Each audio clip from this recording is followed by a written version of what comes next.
Hey, it's Jeremy Scheller here, though most of you probably know me better as the LinkedIn Legend on Twitter. I just went through Copy MBA. I don't know, guys. Like, I've read probably all of Dan Kennedy's copywriting books, all Joe Sugarman's copywriting books. I don't even know how many. I don't even know how many copywriters I've worked with over the years. I've written sales pages that guys that get paid 20 grand to make a sales page, they've complimented, right? Like I'm good at copy.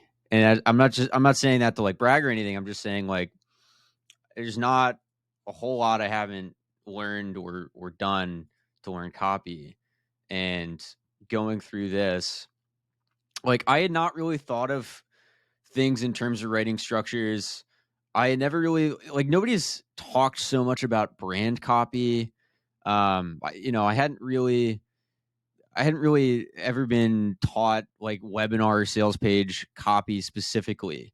Um, I hadn't really, nobody's gone into this much detail about storytelling in terms of copywriting or, ethically lying.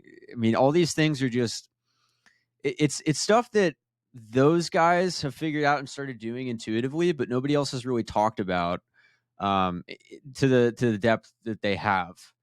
And so, I think if you're trying to sell stuff with the written word, um, $497 to get what is probably more valuable than a marketing degree seems like kind of a steal to me. And I get nothing for saying this. Swear to God, Scout's honor on my mother's grave. So those are my thoughts. Hope you get a lot of value out of this. If you do decide to grab it, cheers.